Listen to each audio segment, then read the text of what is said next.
I tend to have this knack for finding myself in breakdowns in my life. I consider myself a life-tested expert.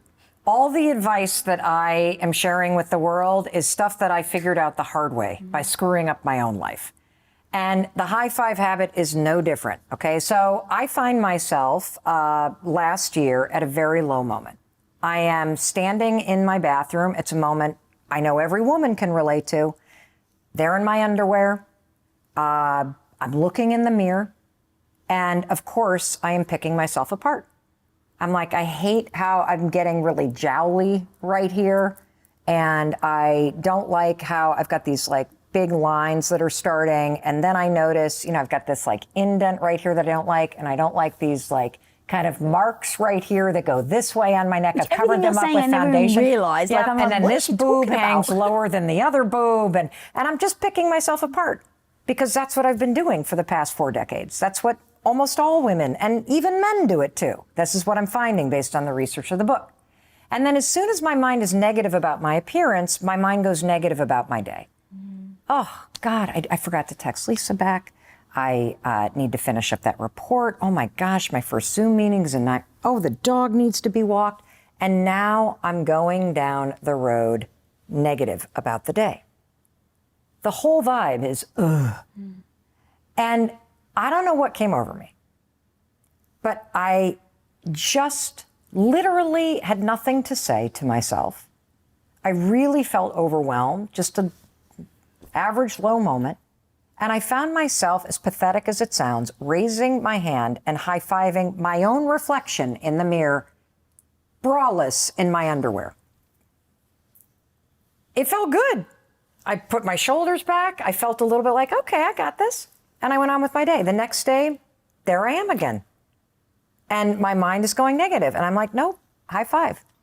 And that's what the high five habit is. But this is just the beginning. The high five habit book is full of a bazillion tools. But I want to unpack this one because there's so much science here. And for women in particular, this is unbelievable in how it changes you and your relationship with yourself.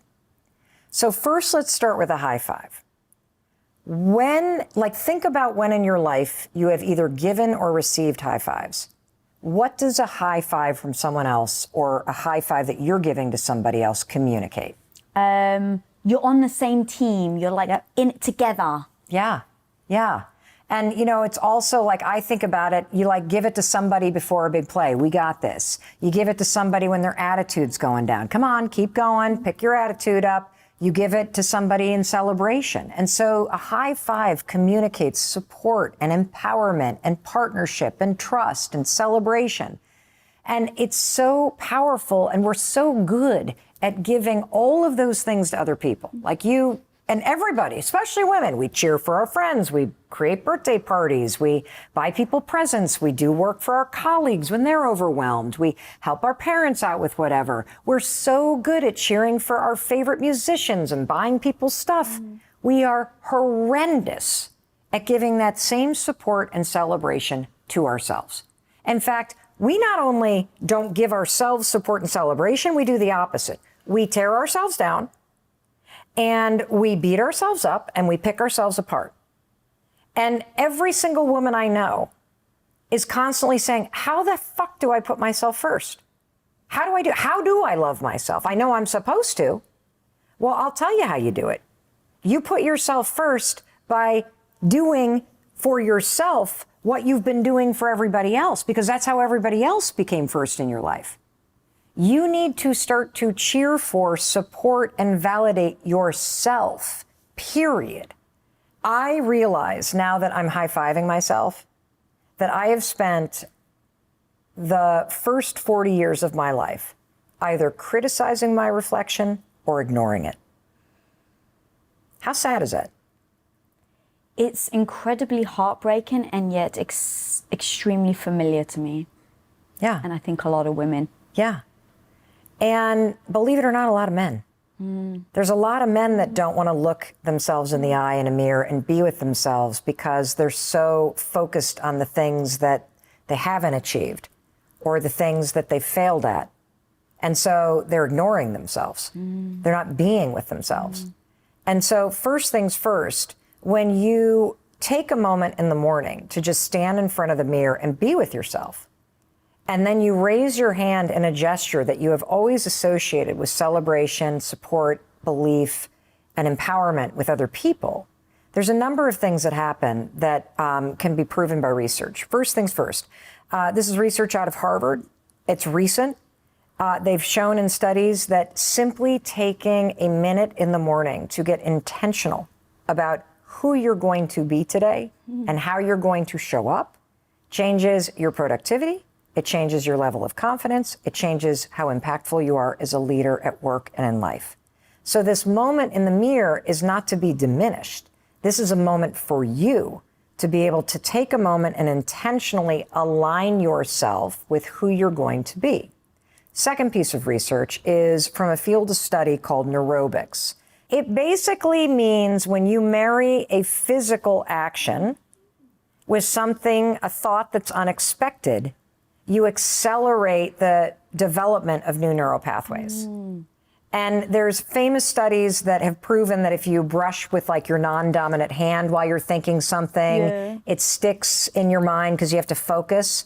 Well, the same is true when you raise your hand and high five your own reflection. You see, you've been doing this for your entire lifetime. So there's already subconscious programming here, Lisa. The second that you raise your hand like this, it is so programmed in your mind to associate belief, cheering, empowerment, celebration, with the high five itself, that it's impossible to go, God, I hate my neck. Boy, is that cellulite ugly. You can't do it because this part of the mind immediately takes over and does all the positive stuff with a high five. It's crazy. Try it tomorrow morning. You will not be able to criticize yourself. Now there's another piece of research around this, which is, when you do a high five, we did one, the first one we did, right? We didn't quite hit each other in the right, good smack. So what did we do? We did it. Correct. Because a good high five requires you to be present and intentional. Isn't that cool? Yeah. All of that in a little me. high five. And so what I started to notice was that I was in real time shifting my relationship to myself. Instead of criticizing the woman I saw in the mirror or ignoring her, I was developing a partnership, a trust, a sense of self-validation. I have my own back. I see you, Mel Robbins. We're going to have a great day today. We got this. No matter what it is that life is going to throw at us, you got this. That's how it all started.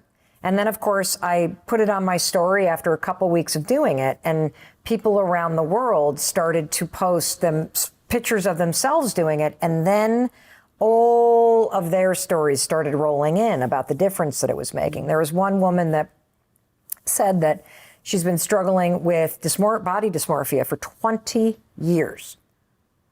Cannot look in the mirror. And after 5 days of doing this, can stare at herself in the eyes with a grin. 5 days. 5 days. And the reason why is because of the lifetime association that you have with doing this for other people. Where we're going to start today is we're going to start with a tool and a habit that I call high-fiving your heart. And there's a particular reason why we're going to start with this tool. And I want you to make this a daily habit. And I'm going to explain how you do it. I'm going to explain the science. I'm going to teach you why this is essential for you to be doing every day in order to maintain focus, in order to maintain connection with yourself, and in order to build what I call body confidence. Body confidence is feeling comfortable in your own skin. Body confidence is being able to root yourself and ground yourself in your own body when life tries to hijack you. This has nothing to do with your appearance. This has to do with what it feels like to be you living your life. I'm on a mission to get every human being in the world to add one simple thing to their morning routine. And it is called the high five habit. And here's what it is. every morning after you brush your teeth and you get that gunk out of your mouth so you're not spreading that nasty breath everywhere, okay? I want you to take a moment, put your toothbrush down, and look at the human being in the mirror. That's not your reflection. That is a human being who needs you. A human being who's beaten down, who feels forgotten, who is so sick and tired of your criticism. And I want you to just stand there and look at them and take a moment, because the rest of your day is going to be about everybody else. And then I don't want you to say a thing. This is the genius of this habit. You can be on your lowest morning, which I was when I, again, divine intervention or stupidity. You can be the judge, right? It was April 2020, and I was having a moment in my life where I just felt overwhelmed by life. I was waking up, the anxiety had come back. I felt like life was unfair. I had lost my dream job.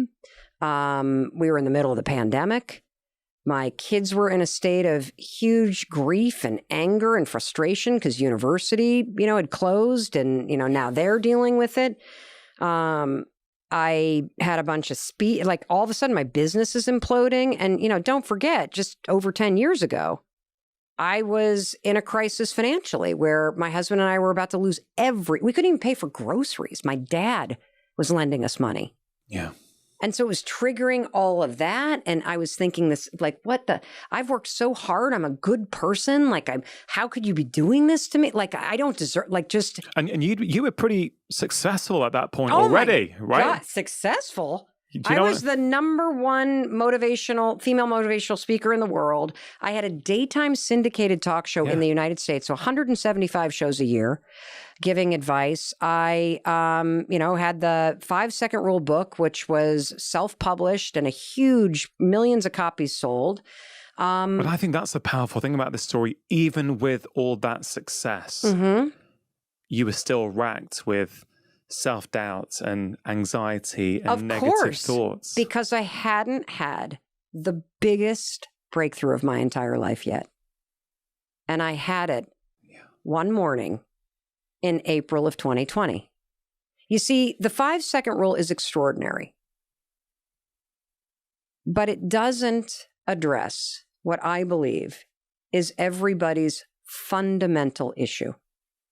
And everybody's fundamental issue is that you either hate yourself or you do nothing but judge yourself. And this habit of relentless self-criticism and relentless self-rejection is the reason why you're unhappy. It's the reason why you're never satisfied. It's the reason why you can't take a compliment and why you're uncomfortable feeling celebrated.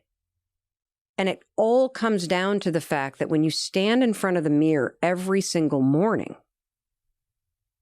you have this really subtle way that's not so subtle of starting your day by rejecting yourself. And I'm going to unpack this because it's unbelievably powerful when you start to truly understand this. Because if you can't look in the mirror and authentically see a human being that you respect, that you encourage, that you like, that you're cheering for, I'm going to even leave love off the table because I think that is so unattainable for where people are right now. Let's just go with, can you accept yourself? Can you like yourself? Can you see a person that's worthy of support, worthy of your encouragement? Can we just start with that baseline? Because for my research, the average person cannot. From my research, 50% of men and women do not or cannot look at themselves in the mirror because they are either disgusted by the person they see or they are disappointed by them. And for those of us that can look in the mirror, we're still rejecting ourselves because we focus on what we don't like, or we start to mindlessly think about all the things that we haven't done right or that we didn't do yet. On this particular morning, April 2020, I'm overwhelmed by my life. I drag myself into the bathroom. I immediately see my reflection and I'm like, oh, God, you look like hell. Yeah. I start ticking off all the things, the saggy neck, one boob lower than the other, like, how exhausted I look, the gray hair coming in, how old I'm starting to seem. Yeah. And then the mind, once it goes negative, keeps going in that direction unless you're 5, 4, 3, 2, 1, not thinking about that. But so my mind's like going down the drain. I'm like, why'd I get up so late? I got a Zoom call in 8 minutes. God, you didn't even, text him back yet. And the dog still needs to be. And I'm like, the beat down, the boom, boom, boom starts. And, I don't know what came over me. But that morning, standing there, Yeah. could not think of a thing to say. And here's the important part. When you feel like shit, when you're overwhelmed by your life, you're not going to believe a pep talk anyway. Because it doesn't match how you feel. And so for whatever reason, I literally just raised my hand and I high-fived the woman that I saw in the mirror because she looked like she needed a high five. She looked like she needed somebody to say, it's going to be okay. You can do this. Get out there. And, from that very first one, it wasn't like lightning came crashing through the ceiling and, stuck me in the head. That's not what happened. But there's definitely a switch inside each and every one of us. Yeah. So, think about the walls here. Yeah. Even when the lights are off, there's electricity in these walls. Even during your worst moments, there is vitality ripping through your veins. There is an electrical life force within you.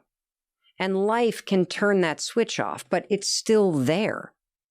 There was something about this high five action that felt like a flip, like the switch flipped on, and all of a sudden the energy could connect back and something inside me turned on. Now, that first morning, I didn't go, yeah, that's not what happened. I just felt this sort of shift to, all right, you got a roof over your head, your family's healthy, Yeah. you've saved money. It's not that bad. Yeah. Get out there. I didn't even think those things. It was more like the electricity, the energy in me, this vitality kind of kicked in. But it was the second morning where the profound nature of what I was stepping into really kicked in.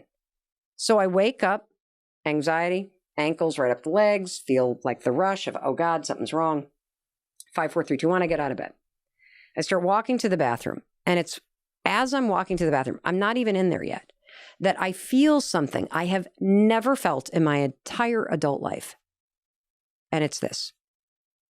When you're about to go to a cafe and you're going to meet somebody you're really excited to meet, right? Yeah. Or somebody you really love, you're going to see them. Yeah. What do you feel right as you're about to walk in the cafe? You're excited. You're upbeat. You're anticipating something good happening. Yeah. I actually realized I was feeling that way about seeing myself. Yeah. Now, I'm 53 this year. I don't think until that morning in April 2020, I had ever had an experience as an adult of being excited to see the human being Mel Robbins. I've been excited to see an outfit or a haircut or the way new eyeshadow might look. But the human being? The way our kids, when they're really, really little, just love the sight of themselves? This unconditional support and celebration that's hardwired in your DNA when you're born? Yeah. And so as I rounded the corner that second morning, that's when the profound nature of this started to really hit me. And I stood there and I stared at the woman in the mirror. And I realized I don't think I've ever asked myself the question, what does she need from me today? I've never joined in partnership with myself. I have been so busy trying to get shit done, trying to make sure people like me, trying to make sure the bills are paid, trying to make sure everybody else is okay, trying to do all this stuff that is the stuff of our lives, that I have forgotten about the most important person, and that is myself. And again, I'm going to go back to a point that we have been talking about kind of in various ways, which is we all know that we're supposed to love ourselves. We all know that we're supposed to be kind to ourselves. You can read a quote on Instagram. You should talk to yourself like your best friend. The problem is how. You know, you read a quote like that, you're like, no shit, Sherlock. How do I do it? I mean, like, what? Seriously? Right? How do you do that? I don't know. I've been beating the shit out of myself for years. How do I stop doing it? I don't know. And, you know, here's the thing. Like, logically, we know it's stupid. Because if beating yourself up, being hard on yourself, rejecting yourself, trashing yourself, if it actually worked, we'd all be millionaires. We'd have rock star bodies. We'd have the best marriages on the planet. We'd never have to work a day in our life. We'd be on a beach somewhere. Like, it would work. Yeah. But instead, we have these patterns of thinking and small patterns of behavior, like not looking in the mirror at yourself is a form of rejecting yourself. Picking yourself apart is a habit of rejecting yourself.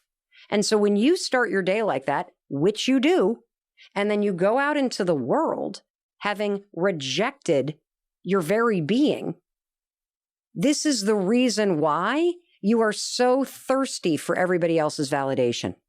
This is the reason why you are seeking your worth in the money that you make, in the car that you drive, in the downloads that you get, in the likes that you have, in the neighborhood that you live in. You think your worth is outside of you.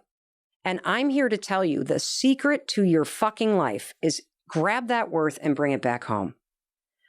Start practicing a physical habit, an action that demonstrates to your brain that you respect yourself, that you believe that you're worthy, that you deserve forgiveness, that you deserve encouragement, that you believe in you.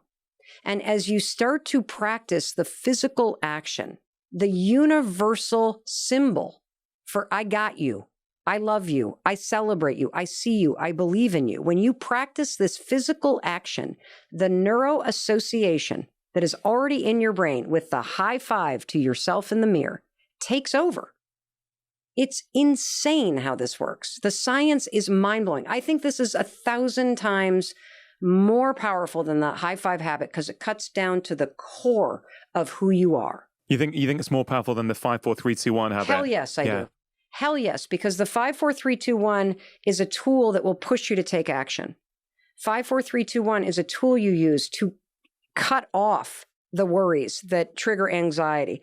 5, 4, 3, 2, 1 is a tool that you use to create a moment of objectivity and control when you're normally triggered so you can consciously choose a different response. Yeah. The high five habit goes all the way down to the core of who you are and how you treat yourself. And when you become a human being who has compassion for yourself, who likes you, it won't matter what happens out there. Yeah. Because everything in here is healed and taken care of. And so, like, you know, somebody can say to me, I don't love you anymore. I don't like you. It'll sting, but it doesn't change the fact that I still like myself. Because I practice and demonstrate it. That's the difference. Yeah. And that's, I think, the hidden magic in the high five habit is, because I've been trying it the last few days, right? And what did you experience? It is powerful because... Well, walk us through. Like you're standing at your bathroom sink. Yeah, and walk us through your experience. Well, first of all, you have to take a pause from your life. Whatever you were going to do, it requires an intentional pause to go, no, I'm going to now do this action for myself.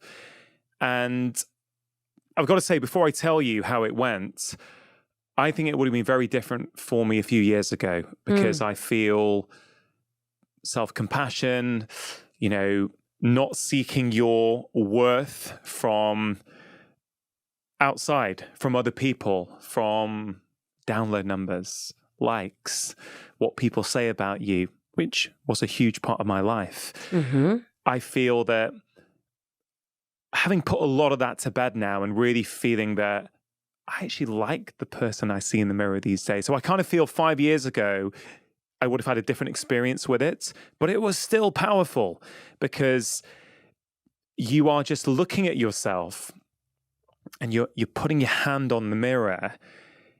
And I think what it is, it's just that pause, that moment of seeing me. Like you are seeing yourself. Mm-hmm. And like, I don't know, obviously as a guy, what do? We often looking in the mirror. We might be looking at our beard as we're shaving, right? Yeah. But you're not looking at your eyes, right? You're just looking at, I need to shave. Oh, I missed a bit here. Let me get rid of that. And then you crack on, right? Or you look at your face and your hair, but you're not really looking at yourself.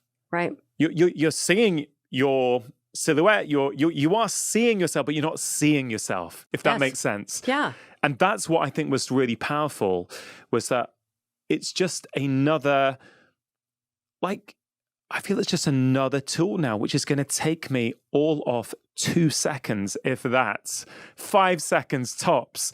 It's not as if I don't have time to add that in. There's no harm in adding it in. And frankly, I like adding it in. It makes me feel good. It's like, and I think it's what you say, it's the action.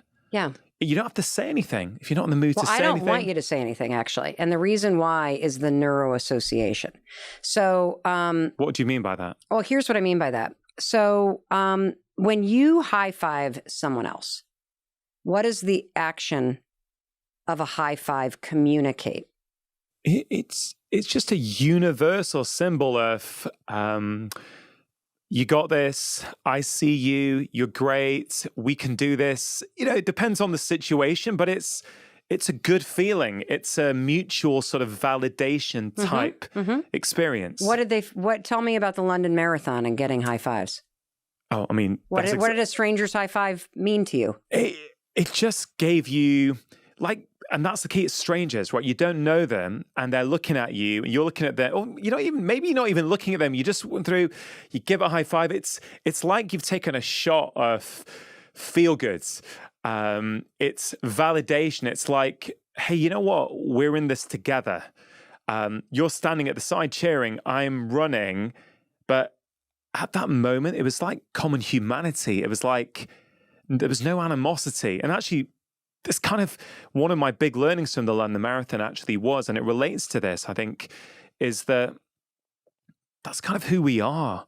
Like, in what is considered a very divided world at the moment, I went and did the London Marathon, and all I saw was love, strangers giving love to other people that they didn't know, right? And how did they give that love? Through cheering, but more often than not, with a high five. Correct. It is a universal symbol of encouragement, of love, of celebration. And the neuroassociation, whether you live in a culture where you've been high-fived or not, the neuroassociation is still there because you have seen them in sport. Yeah. You've seen them in marathons. You've seen teachers give them to kids. So your brain has a lifetime of programming in your subconscious that is triggered by this action.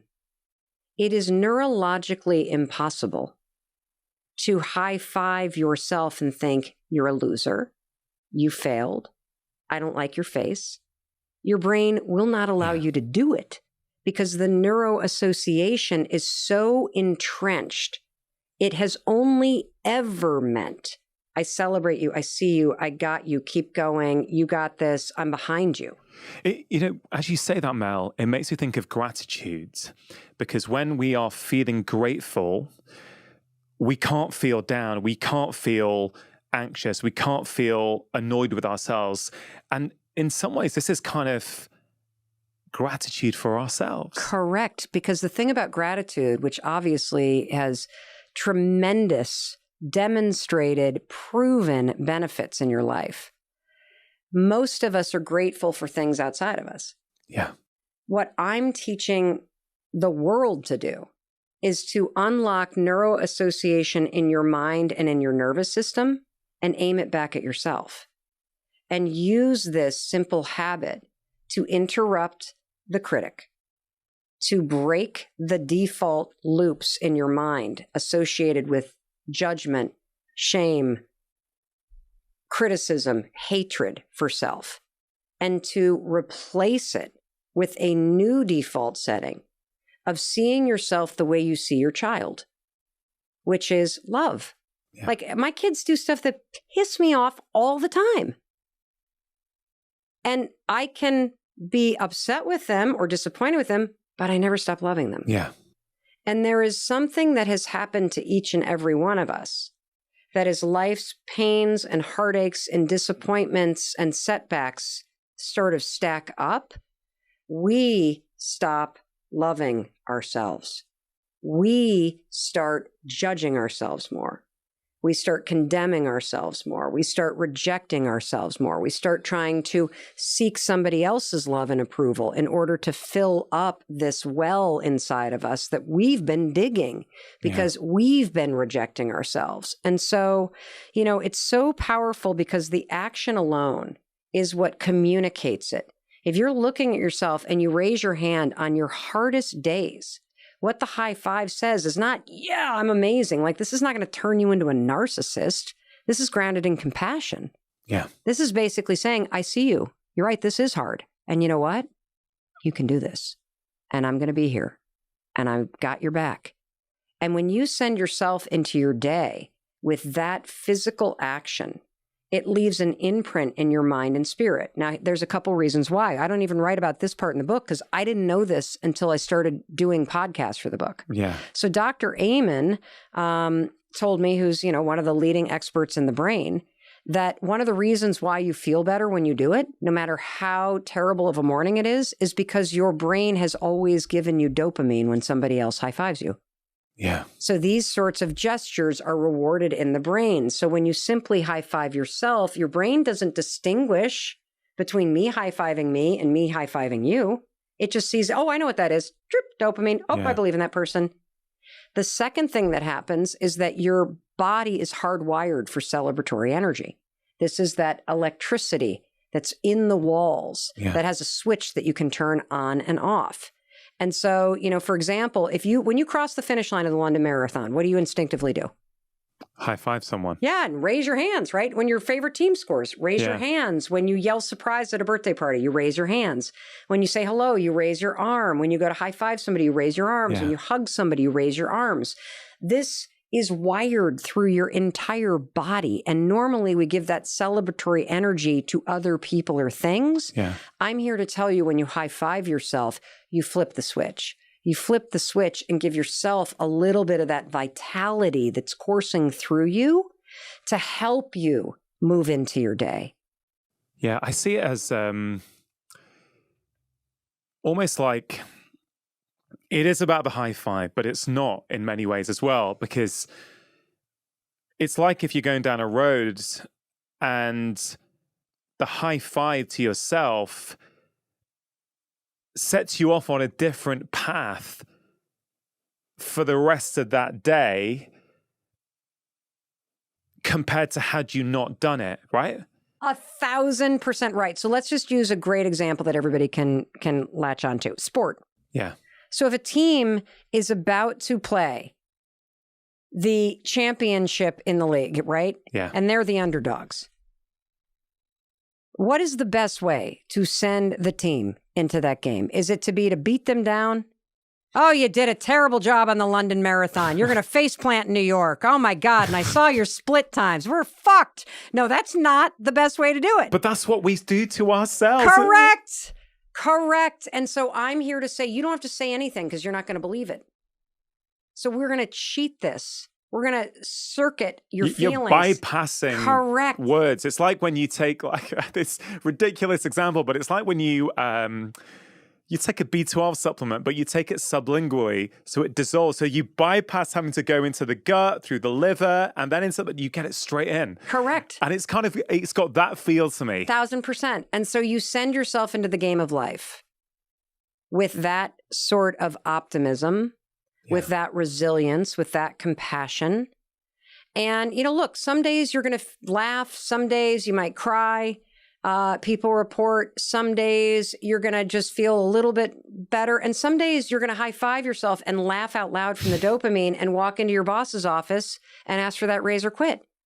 Because you're going to remember that no matter what, you're going to be okay. You're going to remember that no matter what, you got your own back. You're going to remember that it doesn't matter if nobody says great job at that presentation that you worked on, because you can walk into the bathroom, as people have written to us, having practiced this. Hey, I did a presentation at work. Nobody said a damn word.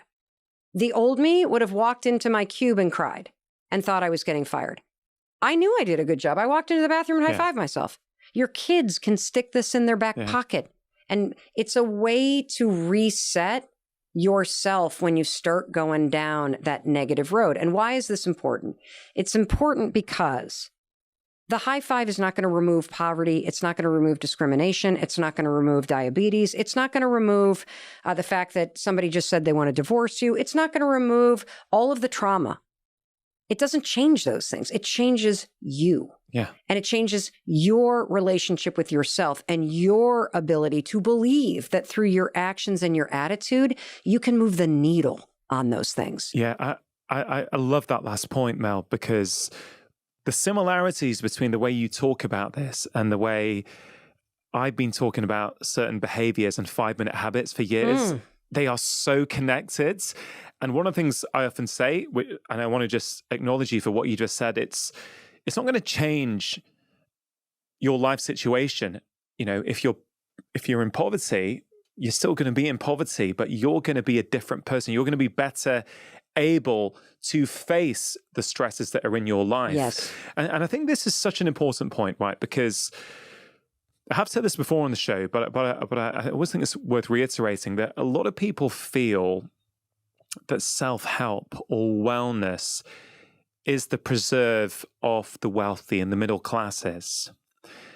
But actually, habits like this, yes, they'll help someone who's got a ton of money in their bank accounts, because a lot of people like that are racked with self-doubt on the inside as well. But it's also going to help someone who is in poverty, or a single mum who's working 2 jobs and has got 3 kids and is really struggling. That little micro moment each morning where she sees herself in the mirror, she signals to her brain that she is worthy, that actually she's a human being with real feelings, and for all her qualities and all her, all the great things that she's doing, that has power, right? Oh my and God, it is amazing free. power. It is free. There's not a single person pretty much who is listening to this or watching this right now who couldn't just either pause or at the end go, all right, let me, I'm convinced, Mel. Like, I'm going to give this a go. I'm going to give this a go. Yeah. Well, first of all, don't rush it. Don't rush it. So don't go into the bathroom and slap the mirror and be like, I don't feel anything. I want you to, again, as you so rightly put, take a minute and just look at yourself, because for most people, that's the hardest part. I mentioned that, I get smarter and I learn so much from every comment and people that write their stories in. And one person, Allison Bird, a friend of mine, who made my ability to explain the depth of this so much deeper, because she said one thing to me when she tried it before the book came out. She said, I think it's working. I feel energized. I said, but what surprised me, Mel? I said, what? She goes, the resistance. I said, the resistance? What are you talking about? She's like, oh, first couple days I did this, I stood in front of that mirror and there was something in me that's like, I couldn't even raise my hand. There was this resistance. And so I'm like, oh, that's interesting. And so I, of course, put something out. Hey, to the 700,000 people on the newsletter list, anybody trying this and feel any resistance? We write to everybody that's in our little test group. Anybody feel, holy cow. It turns out that most people do not have an immediate positive, oh, I'm doing this reaction. Most people have massive resistance to even trying it. And I want to explain why, because this is extraordinarily sad. And it also is an enormous opportunity for growth, because I believe, based on having 136,000 people go through a 5-day challenge online that we're monitoring in an app from 91 countries and seeing what they're reporting, I know that this takes 5 days to work. 5 days before you have an enormous breakthrough in how you see and relate to yourself. 5 days before the chemical, physiological, neurological, physical, and psychological change starts to go, holy cow, this is crazy. This works like this. And so the resistance comes from self-judgment and self-condemnation. And I'm going to tell you a story to drive this home. For people who stand in the bathroom mirror when they try the high five habit and they feel this resistance in their body. First of all, let me say, it's really normal to think this is weird because it is, okay?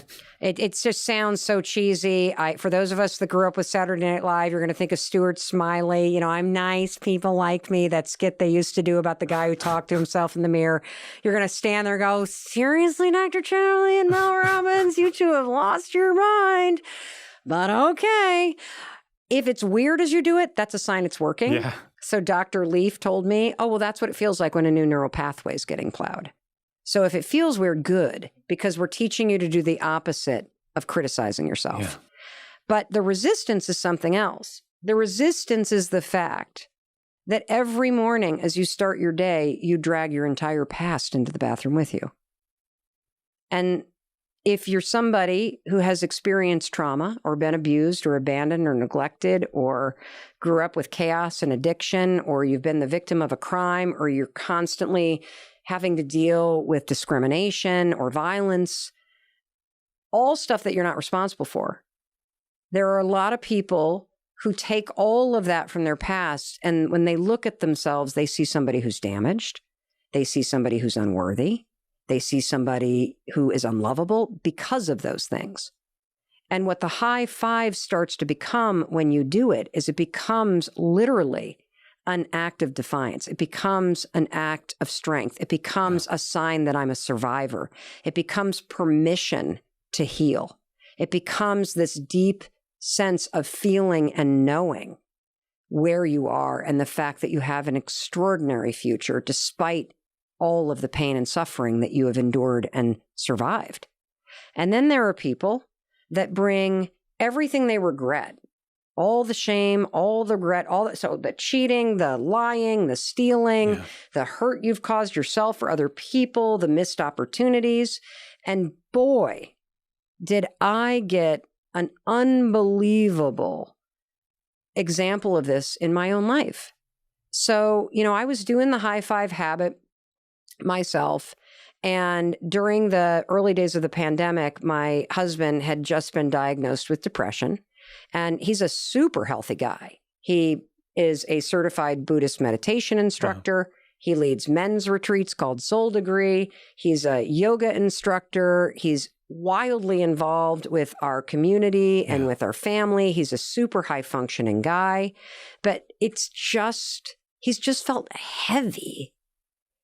There's been like a cloud there, like a heaviness to him, there's no light between his eyes. And so thankfully, his therapist finally got him to go see a psychopharmacologist and somebody to do the advanced testing. They're like, dude, you have dysthymia. You have really long-term depression. You're lucky you've been doing all this stuff because it's kept you alive. And I turned to him at one point. I've been doing this for a couple weeks rather. And I'm like, I know I'm not your doctor, and I know I'm not an expert in your mental health, but I really think you should try this high five thing. I really think it's going to help you with this depression. He's like, I'm not high five. It is the stupidest thing. I don't care what you're doing. No. And I'm like, okay, if you won't do it for yourself, would you just do it for me? Would you do it for 5 days? Because we're in the middle of researching this now. And I haven't even shared it with my audience yet. And I'm kind of writing down in my journal what I'm feeling. And I've got a couple people on the team. Would you just do it for me? He's like, all right. So he kind of did the first one, are you happy? Typical spouse thing. So he did it for 5 days. And then I asked him what he thought. And he said, you're on to something really big. And I said, why do you say that? And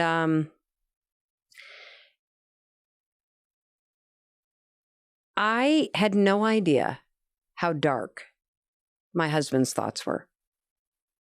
I had no idea how much he was condemning himself, how much shame he felt.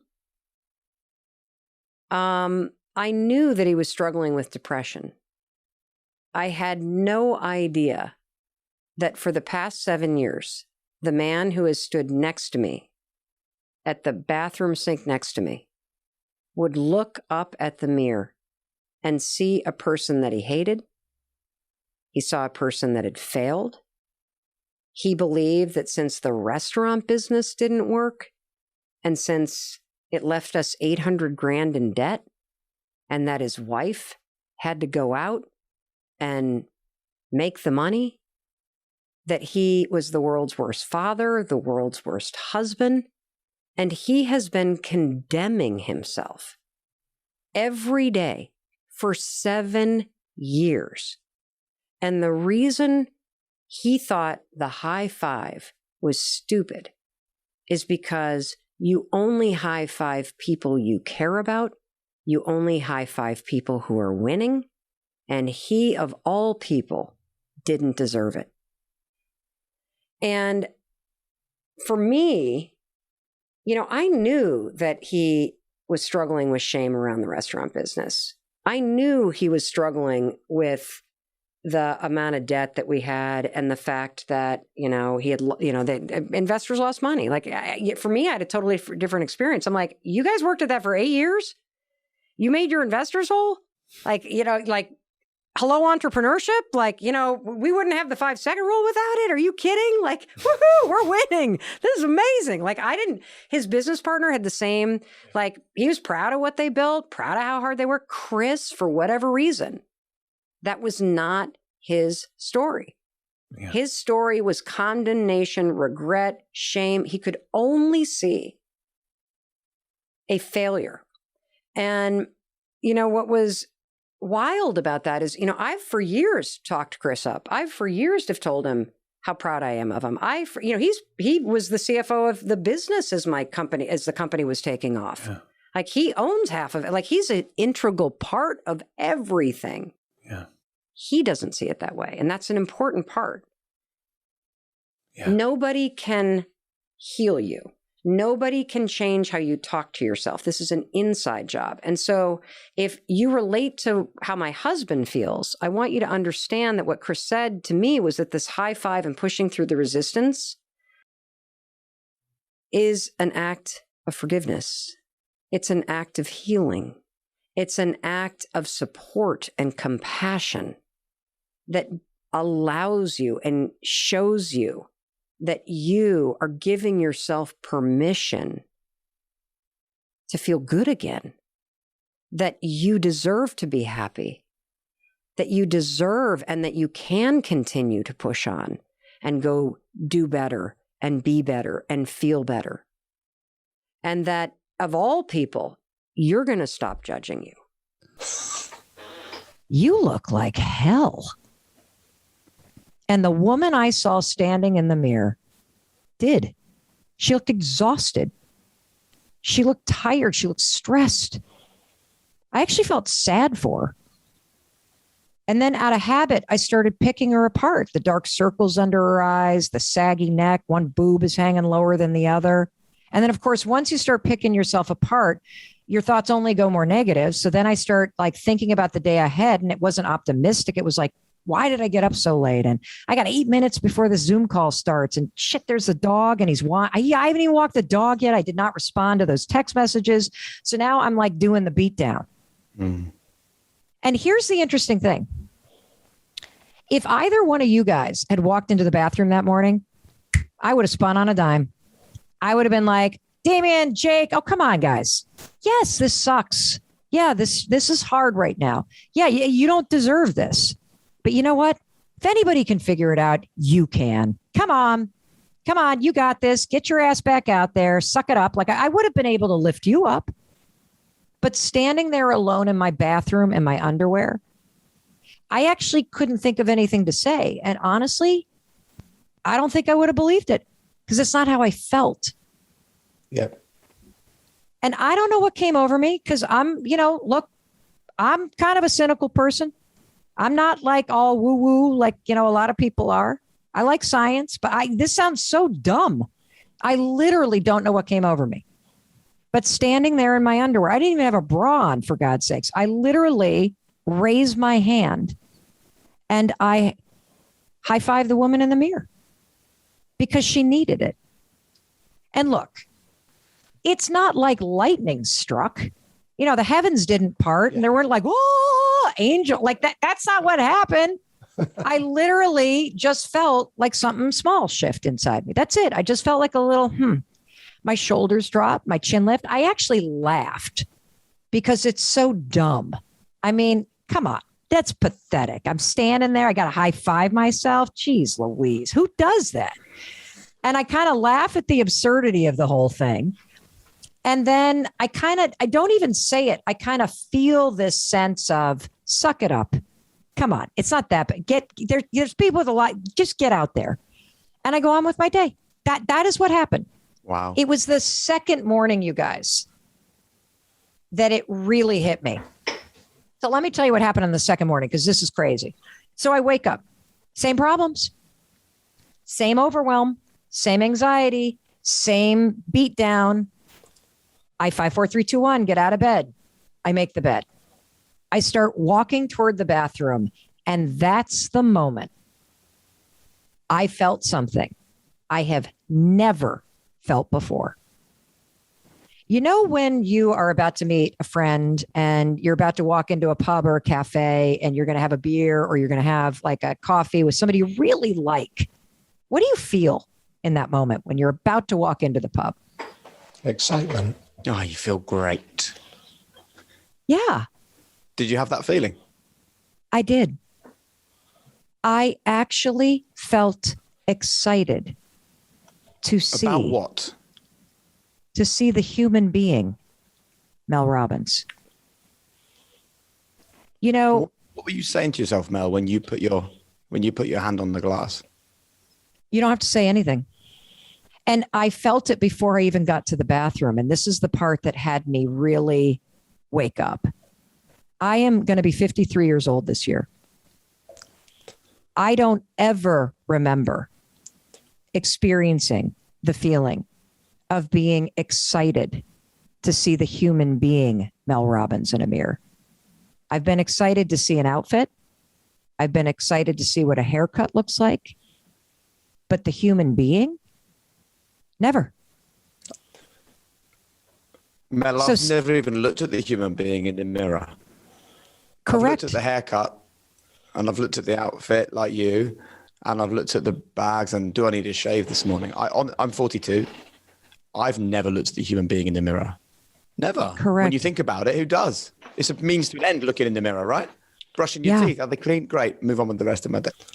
Correct. But Mel, will you tell us about this? Because I'm not being cynical, but I want to address the cynic that would still go, yeah, this is great, but it's not for me. You talk really quite powerfully in your book about neurobionics, which Yeah. to me is the fascinating area that this links to. Yeah. Now, the way I understood it was that we learn faster when we do an unusual activity and we link it up with a positive thought. It goes Yeah. in deeper. But would you explain in a bit more detail why this Yeah, simple of course. Exercise you're describing can be so profoundly positive? Yeah. So let me unpack this for you. And I will hit you between the eyes with the research, because at this point in the story, I'm not even in the bathroom yet.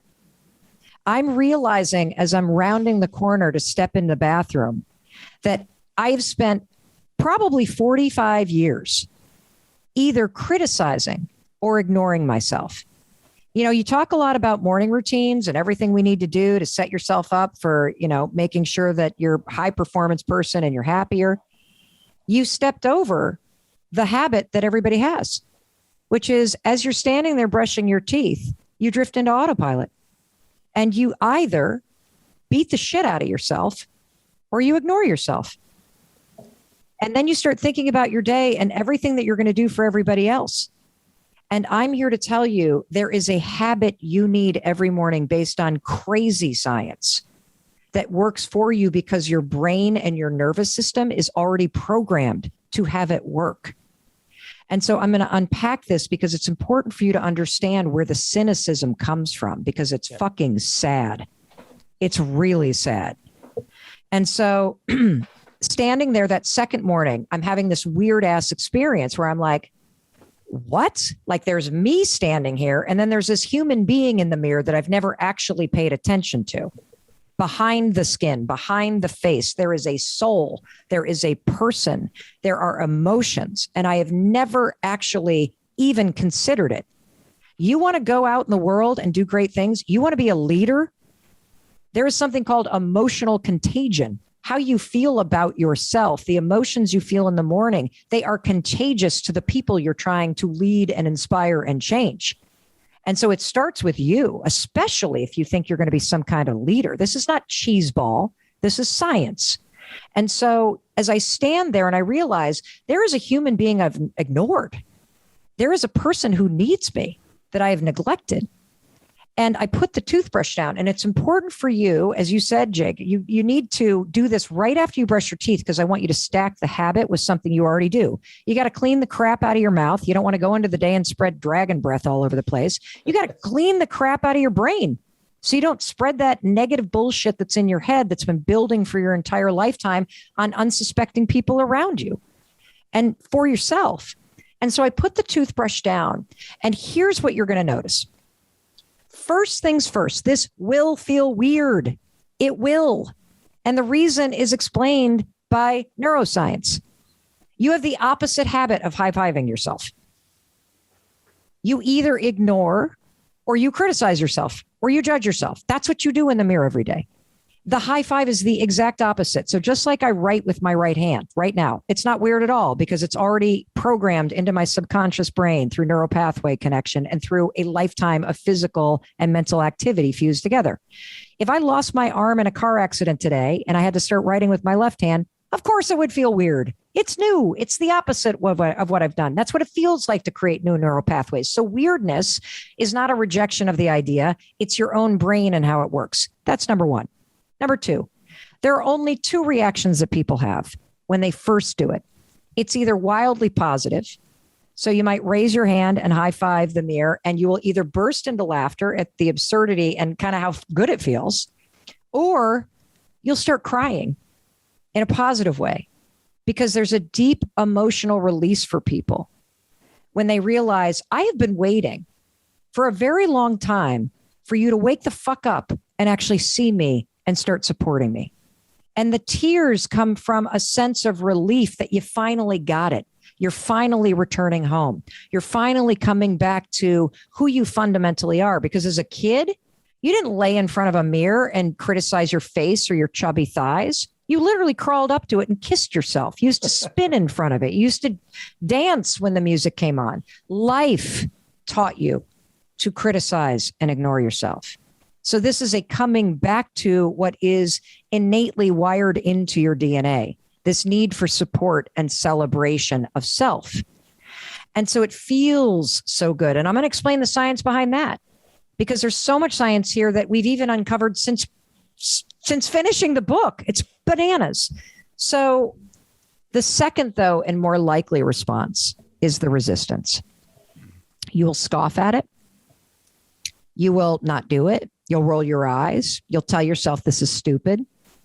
Let me tell you where the resistance comes from, because this is what's blocking you from being a high performer. It's blocking you from feeling fulfillment. It's blocking you from the happiness and joy you deserve. When you stand in the bathroom every morning, you drag your entire past into the bathroom with you. So if you've ever been abused or experienced trauma or been discriminated against or been abandoned or heartbroken or have had anything done to you that makes you feel like you're unworthy or unlovable or somehow you're damaged, that experience in your past is the evidence that you use to see a human being that is unworthy or unlovable or damaged because of those things. And so you see somebody who doesn't deserve celebration because of those things. Or if you're a human being, you have done shit you regret, whether it's cheating or it's drugs or it's lying or it's not living up to your potential or it's giving up on yourself or it's hurting other people or all the things that, boy, you would forgive Damien or Jake or Mel Robbins for, but you can't forgive yourself for it. You wear that shame and that regret like a yoke around your neck, and then you bring it into the bathroom every morning and you see that evidence. Like my husband did this for years. He followed his dream and went into the pizza restaurant, and, you know, they worked, he and his best friend, for 7 years at it, and then it shut down. It didn't return the investment that they had hoped and they had worked their tails off for. And when he left that business in 2014, you guys, he could not separate the failure of the business from how he saw himself. My husband, despite having the name Christopher Robbins, Winnie the Pooh, he would walk into that mirror for 6 years and see a failure. Did he feel like he deserved a high five? No, because he had evidence for why. And that's the resistance. There's another reason why, and this is big with high performers. It's because you believe that it's only when you're achieving something that's worthy of celebration that you deserve it. That until you have the money in the bank, until you have the number on the scale, until you're married to the right person or living in the right neighborhood or driving that Range Rover or whatever the fuck it is that you think that you need, or your hair's not kinky or this, that, or the other thing, that until you have that thing, you haven't done anything worthy of a high five. So why would you, on a random day, raise your hand in celebration, given the fact that you're not where you think you should be? That's what the resistance is. That's what your cynicism is. And it's become a habit. And here's the sad ass part about all this. If you think about the London Marathon, right? Even you cynical Brits, do you stand on the side with your arms crossed at mile 8 and go, hey, you fucking asshole. I'm not cheering for you. I saw how slow you were on the last split. When you cross the finish line, I'll give you a little polite clap. Fuck off. That's not what you do. You're like, you like high five them. In fact, if you've ever done a road race, you know it's the encouragement of strangers every step of the way. Because we're British and we're brilliant at encouraging other people. We're absolutely horrendous at encouraging ourselves. Everybody is. I'm like one of the most positive people that you will ever meet. And I did not know how to stand before myself until I discovered this and actually see the human being Mel Robbins, somebody who is trying, somebody who needs help, somebody who doesn't ask for help, somebody who's waiting for somebody to show up and acknowledge me and help me and read my mind. And the fact is, you have your best ally and hype squad, the person you spend your whole life with, staring back at you in the mirror. And you need to actually be that person, celebrating and high-fiving them every step of the way. And here's the science. Here's the science. This is why I want you to do it for 5 days. So first of all, yes, it's going to feel weird. Yes, you're going to resist it. But the moment you raise your hand and go to high-five yourself, you'll notice something. You can't high five yourself in the mirror and go, I hate my face. You can't do it. And your brain won't allow you to. And there's a reason why that can be explained by science. And this has to do with neurobics, what you were talking about, Damien. So I spent a couple hours with Dr. Daniel Amen, so the world's leading expert on the brain. When I told him about this 3 weeks ago, the guy geeked the hell out and explained to me all kinds of stuff that I didn't even realize. So he said, first of all, and this part we write about in the book based on neurobics, marrying a physical motion that's unexpected. So you never high five yourself, so it's unexpected. So that, snaps your prefrontal cortex into motion, like, what the heck's going on? With a positive new thought, it's the fastest way to create a new neural pathway. And so he basically said, so you guys, when you've high fived people in sport or in life, or you've received one, what does the gesture of a high five, without anybody saying anything, what does it actually communicate to you? I see you. I acknowledge you. Human connection. Yeah. I believe in you. I got you. Let's do this. I celebrate you. If your attitude's in the tank, shake it off. I got you. It's all of that. It's celebration. It's encouragement. It's acknowledgement. And you've been doing it for other people your entire life. So all the positive programming is already in your basal ganglia. It's already married to the motion. So when you raise your hand and you do the physical gesture, your brain recognizes it, you guys, and it overrides any critic, any habit loop associated with bashing yourself, silences it, and it overrides it with the positive programming and marries it with your reflection. Do you realize I've been doing this for a year and I don't even have to high five myself anymore? Because when I walk in front of the mirror, the critic is gone. Wow. Gone. I see a human being who's trying. I see a human being that I love. And I just feel that way about and it's not arrogance at all. It's just support. That's it. And so I'm not even done with the science. So hold on a second. So Dr. Daniel Amen's like, hey, Mel, you want to know what else? You want to know what else? You want to know why it feels goofy and you kind of feel a little bit better when you do it? I'm like, yeah, I do. Tell me, Dr. Amen. He said, well, because every time that somebody else high fives you, your brain gives you dopamine, the feel good drug. When you do it to yourself, your brain recognizes the gesture and gives you a drip of dopamine, the feel good drug. He said, you want to know why else it works? I said, yeah, I do. He said, well, because your nervous system also knows what's going on. And it jumps into the mode to help you. And I'm like, what do you mean? He said, well, gestures of hugging, you're raising your arms. Pat on the back, you raise your arm. A wave hello, you raise your arm. When you cross your finish line, you raise your arms. When you high five somebody, you raise your arm. All celebratory gestures, all gestures your nervous system recognizes as celebratory.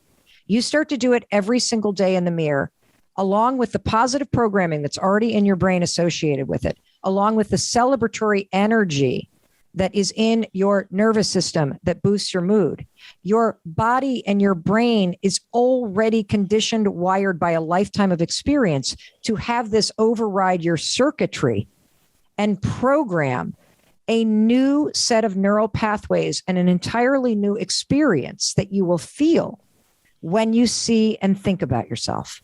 It's crazy. It's amazing. So, Mel, we get a lot of teachers and parents listening to this podcast. And I was particularly taken by the line that you said about that many of us haven't been taught the skill of being kind to ourselves, which is what the book is around. So what advice would you give to those of us that are parents or those of us that are teachers about how we can start to educate children around kindness? Well, the most powerful way to teach anybody anything is to not tell them, but to show them. It starts with you. If you stand in front of the mirror and criticize yourself, your kids are hearing you. If you say, let me get in the back of the photo because you don't like your body, your kids are hearing you. If you screw up and you're like, bloody hell, why do I always suck? Your kids are hearing you. Their brains are like little sponges absorbing your patterns of behavior. And if your patterns of behavior include being hard on yourself, criticizing yourself, hating your body, your kids hear it. And so it starts with you. That's number one. The second thing that I would say is that there's a really interesting study that we write about in chapter 2 that was mind-blowing to me that every educator and parent needs to know. Now, you guys talk about the growth mindset all the time, right? You know the difference between a growth mindset and a fixed mindset. We all know that. So researchers wondered, what is the best way to motivate somebody to tap into that sense of resilience when you're facing a challenging moment, right? And so they did this study where they divided kids into 3 groups, and they tested 3 different forms of encouragement. One of them was based in the fixed mindset stuff. So they would walk up to students and verbally tell them you're really smart, praising a fixed trait about them, which, helps a little bit to feel encouraged, but doesn't really go the distance. The second group got the growth mindset praise, which is, of course, as we all know, praising something that you have control of, which is your effort. Oh, you're really perseverant. Oh, you're such a hard worker. I really admire that. The third group, the researchers didn't say a thing. They just gave the kids a high five. That's it. Just a simple, ordinary high five. No verbal praise at all. Those kids that got a high five during a challenging task, those kids outworked both of those groups, felt better about themselves, worked longer, pushed through more challenges. The researchers were so blown away that they changed the title of the study when it was published in Frontiers of Psychology, the research magazine, to the motivational power of a high five. And the question is, why? Why is it more motivating than verbal praise? Well, the reason why a high five is so motivating is because it fulfills a human being's most foundational emotional needs. When you high five somebody, whether it's yourself or your kid, when they're going through a challenging moment, first of all, you hear them. because the high five says, I get it. This sucks. Like when my husband started doing this, he still felt like a failure. The high five doesn't say, you're awesome. The high five says, I get it. There have been some things that have really gone wrong. And guess what? I'm still here for you. I still believe in you. That's what it's doing. So when you high five a kid going through a challenge, you're acknowledging that this is hard, but you're also transferring the energy of your belief back to them. It's a shared celebration in your ability to face this moment. And I'm here to tell you, you can build that partnership with yourself. Like right now at the beginning of a school year, what goes viral? All of those moments where teachers create individual handshakes and high fives with kids going into the classroom. Why do we all love that? Well, because innately we know that each one of those kids feels seen and feels important. They don't feel ignored. They don't feel like they just, there's no reason for them to be there. They feel like they matter. That is the most important thing for your kids and for you to feel that they matter. And so I think that A, you should certainly be adopting the high five, and B, you should be modeling this. Because one of the other things that I write about in this book, and since you brought up kids, I'm going to read a text message from one of my daughters who is 21 years old, and she is a junior in college. And she is at a music conservatory studying, she's a singer-songwriter. She's at a music conservatory at the University of Southern California. And she texted me the other day, and I think our text exchange is illustrative of not only the power of this, but of the resistance that everybody feels. So she says, hey, Mom, are you getting excited about your new book? I can't wait to read it. By the way, I've been high-fiving myself in the mirror just to show you this is real. I can't, it's not focusing, but this is what I'm reading from. And I said, how's the high five working? And she said, well, I really don't know what to say when I do it. Because sometimes I still stand and look in the mirror, and the first thing I think is, you're not as pretty as the rest of the girls. And I said, well, you actually don't need to say anything. The high five will silence that thought and communicate everything that you need for you. And she said, but what if I didn't accomplish anything? Like I didn't work out today, or I didn't write a song like I said I would. Do I still high five myself after the shower? I said, absolutely. You got to keep showing up every day trying to do a little better. That alone makes you worthy of support and celebration. You see, we have the secret to life and happiness and motivation backwards. You think you need to accomplish something to be worthy of a high five. And she says, wait a minute. Are you saying the fact that I exist deserves a high five? Like it just makes me. And I said, yeah. When you high five yourself for just standing there in front of the mirror, you are demonstrating that you see you and all your potential, and you still support you and you believe in you, and that no matter what happens today, you've got your own back. And I said, well, what do you think about what I just wrote, Ken? And she said, I love it. It makes me feel great. And then I wrote this.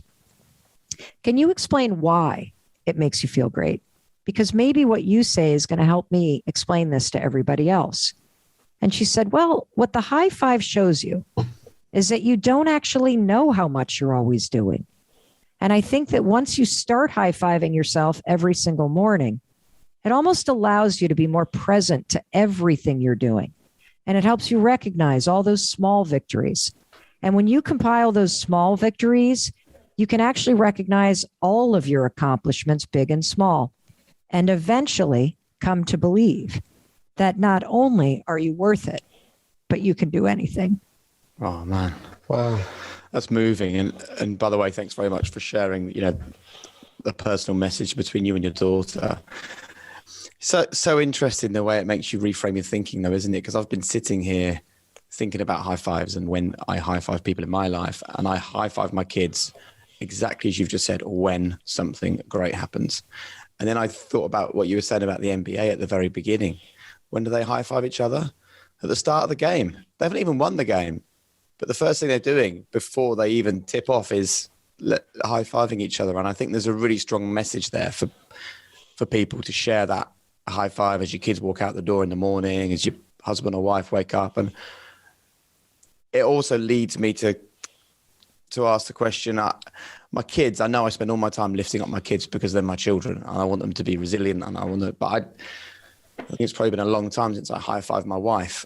And I think there's it's worth us all thinking, isn't it, about, of course, it's good to be good to ourselves and good to the people that we feel need it, but we should also high-five those that we think don't necessarily need it because perhaps they do.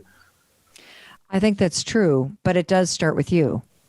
Like, what I've begun to realize is that unless you truly love and support yourself, you won't allow somebody to deeply love you back or support you either.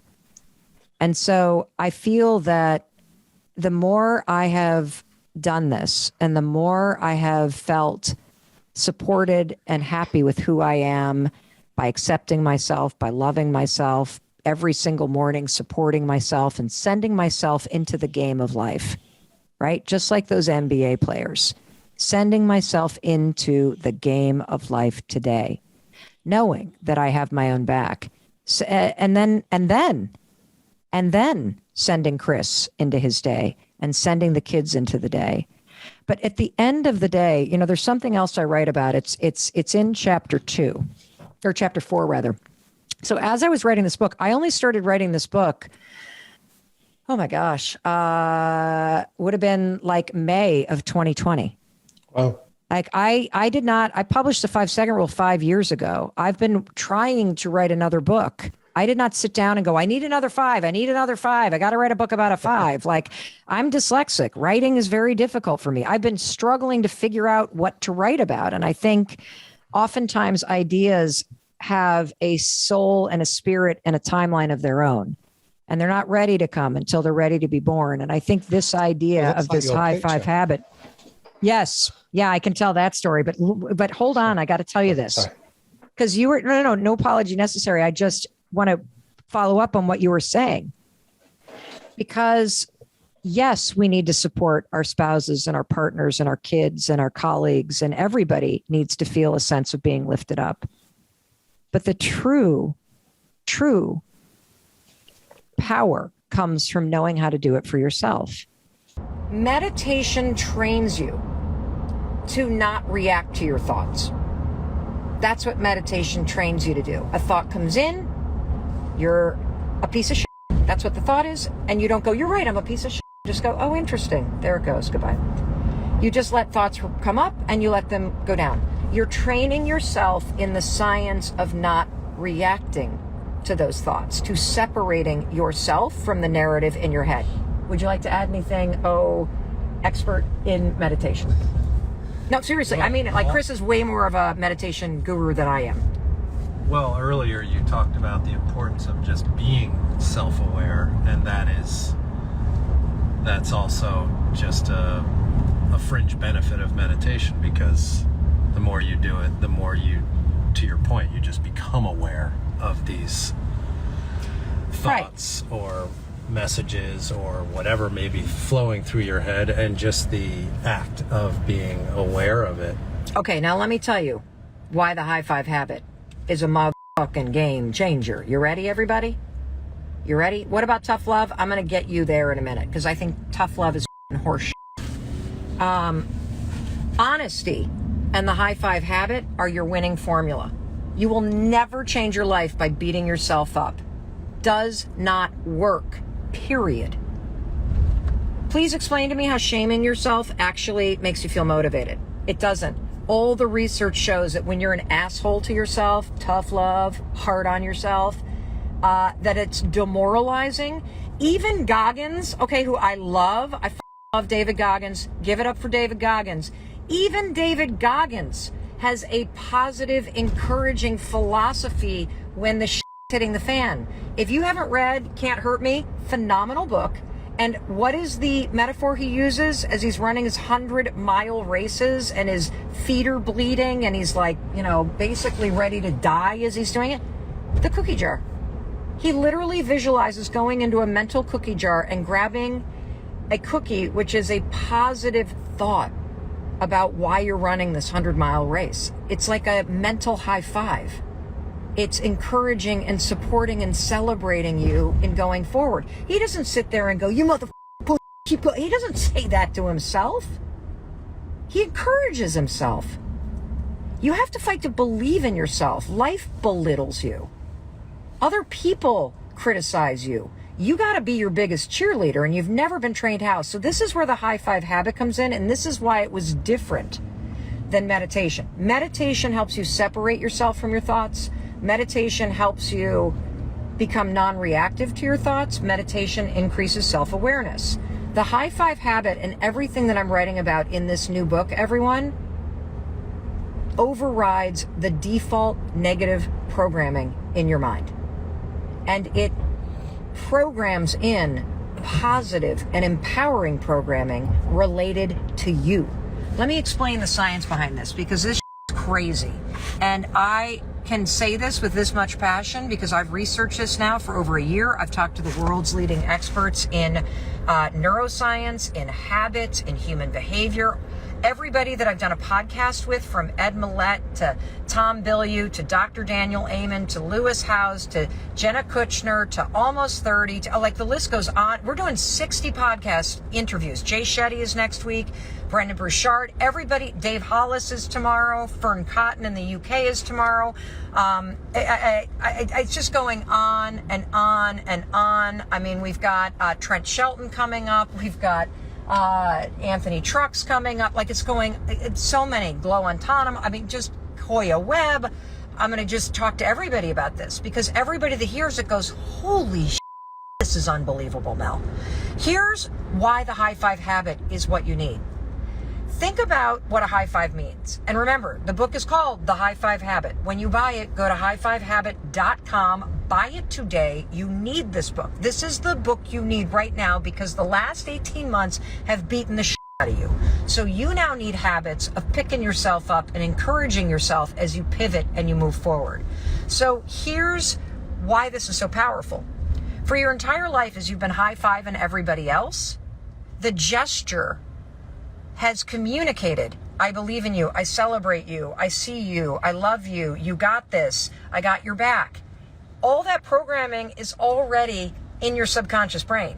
So guess what happens when you stand in front of the mirror and you look at yourself, the person that you criticize or you ignore, and you raise your hand and high five yourself? What do you think happens when you do that same gesture to yourself? Guess what? Your brain recognizes the gesture. It flips into your subconscious and goes, oh, we believe in this person. Oh, we love this person. We celebrate this person. It's freaking bananas. It shuts off your inner critic. In fact, it's impossible. Go to a mirror when we're done and try to high five yourself. Two things are going to happen. First of all, you can't be like, I suck, and high five yourself. It's neurologically impossible. Your brain will not allow it to happen, because it cannot and will not associate that hand gesture with anything but I love you and I believe in you and let's do this. It's already programmed in your mind.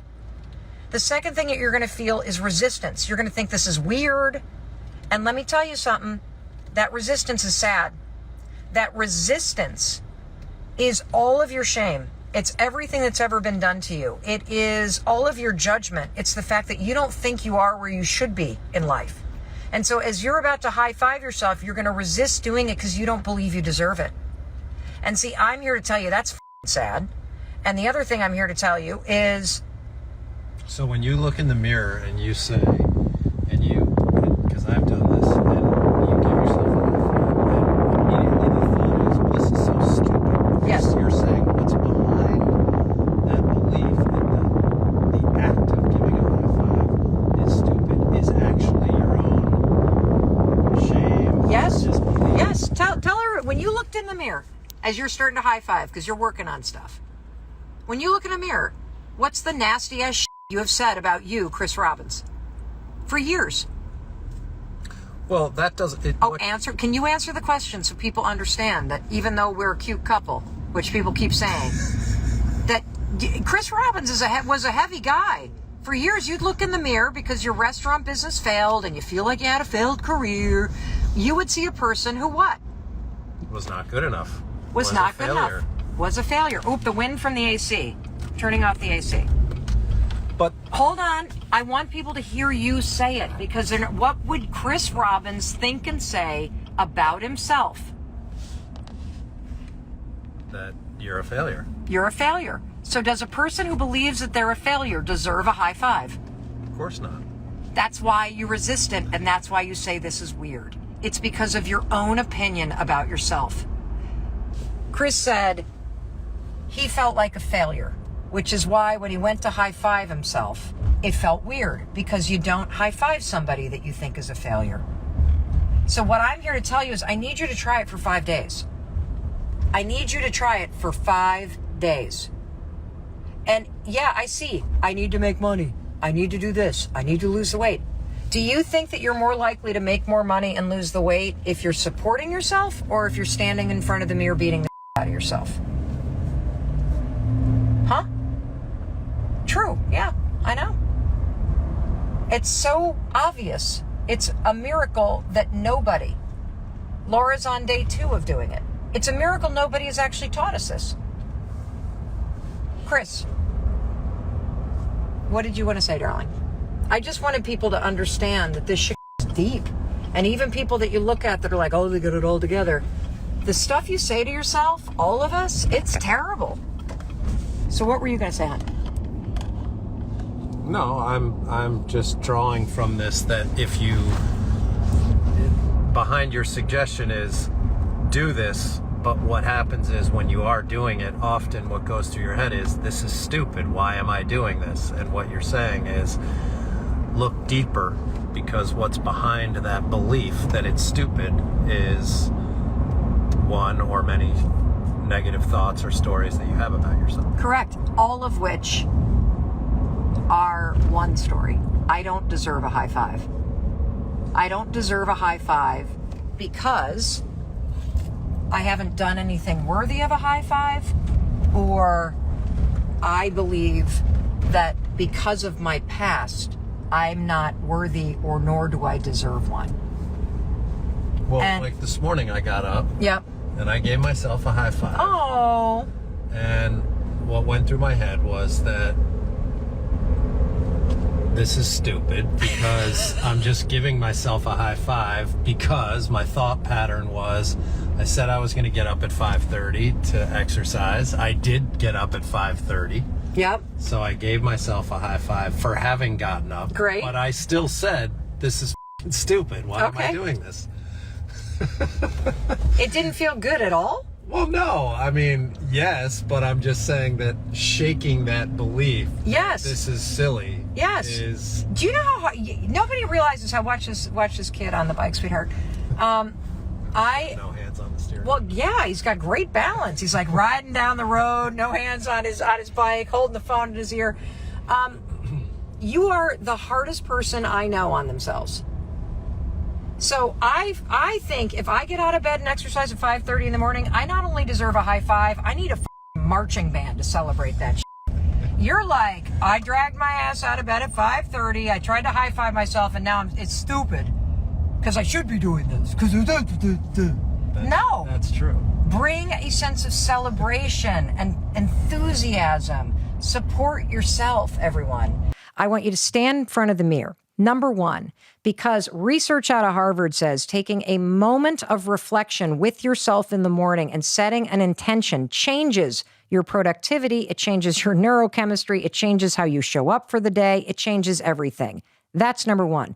Number two, you have a lifetime of looking at yourself in the mirror and seeing what you hate. I want to change that. When you raise your hand and high five your own reflection, because you have been raising your hand and high-fiving other people for your entire life, it is already programmed into your subconscious. All of that shit that's positive. I believe in you. We got this. Come on, shake it off. Well, let's get going. Here we go. I see you. I hear you. I celebrate you. All that stuff you've been doing for other people, when you raise that hand, the subconscious part of your brain kicks in and it overrides all of the negative stuff you think. You cannot stand in front of that mirror, Rich, and go, God, God, I look fat, and high five yourself. It's impossible. Your brain can't Right. do it. Right. You also can't think about work emails. You also can't think about what's stressing you out. And here's the thing that I also love about it. So this is a field of study called neurobics. You're marrying physical movement with a change in thought. The other thing that It's like neurology aerobics. It is. Basically. It's exactly what it is. I found that part of the book fascinating. Yeah. I mean, I think, look, you're taking this very simple action that we all associate with positive things that's backed up by, the neurochemistry with this mirror work, which has a tradition in psychology in the field of like cultivating self-love. It's not like the idea of looking in the mirror and doing the Stuart Smalley thing. Like there's science and research behind this to cultivate appreciation for the self. Yes. And so there's even more here. So the other stuff that's super cool about this is that, we've all bought into this lie that somehow beating yourself up and tough love and being hard on yourself is motivating. Wrong. All the research shows that it is demotivating. If you're somebody that's stuck, if you're somebody that has regrets, if you're somebody that is tired of where you are, if you feel like, why can't I change? Beating yourself up is making it worse. You have to learn how to cheer for yourself where you are. Because if you're not, you will never find the motivation to change. So they did this study with kids where they broke kids into 3 different groups, okay? And they gave the kids very challenging problems. And they wanted to know what was going to be the thing that researchers could do to motivate and inspire kids to work through a challenging problem, and what is going to be the most effective thing that we could do to give somebody that boost that you need to really face something that's hard. So group number 1 got the old fixed mindset praise, where it's like, hey, you're super smart, Rich. Hey, Rich, you're really good looking in those glasses, and I bet they help you make you focus on this problem. Keep going, buddy. The second group got the fixed mindset praise, which is, hey, Rich, you're really, really working hard. Rich, that perseverance is amazing. Keep going. The third group, they got a simple high five. No words, just a high five. The group with the simple high five outperformed the other 2 group and then some. That's Why? So crazy. Why? I'll tell you why. A high five is fulfilling your fundamental emotional needs. It's not about the problem. When you high five somebody, including yourself, you are affirming that somebody exists. You are saying, I see you. And you're celebrating with them. You know how those things go viral all year long of teachers standing outside their classroom doing individual handshakes with kids? Mm-hmm. It's the same thing. Mm-hmm. Every one of those kids is being seen as an individual and celebrated. There's also that study of the NBA teams, right? Yes. Where they basically looked at how many high fives all the teams were doling out. Fist bumps, touching. And the teams that were giving out the most high fives were the highest performing teams. Yes, and that's crazy. The teams that had the least amount of contact like that, of fist bumps and high fives and back taps, performed the worst. Why? Because you're building trust with whomever you're high fiving. You see, when you stand in front of the mirror and instead of going, God, my jowls look like saddlebags and I'm fucked today because my to-do list is so long and, and I shouldn't have had that, that sets your mind and your day on a certain course. Yeah. When you walk into the bathroom and you habit stack this simple high five along with brushing your teeth, you are starting your day by fulfilling your most important needs. You see yourself, you affirm yourself, you celebrate yourself. And for those of you that feel stuck, part of your problem is you are withholding that shit from yourself until you get to the number of the scale. Until you get that job, until you do the thing you're supposed to do. And what you are doing is backwards. You need support, celebration, and acknowledgement now in order to hit that number on the scale. Mm. You see, most of us believe we're not worthy of celebration until we achieve something.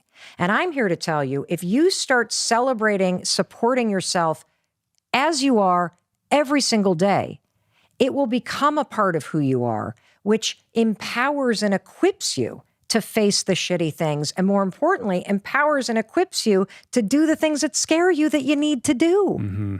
Hey, it's Mel. Thank you so much for being here. If you enjoyed that video, by God, please subscribe because I don't want you to miss a thing. Thank you so much for being here. We've got so much amazing stuff coming. Thank you so much for sending this stuff to your friends and your family. I love you. We create these videos for you. So make sure you subscribe. Mwah.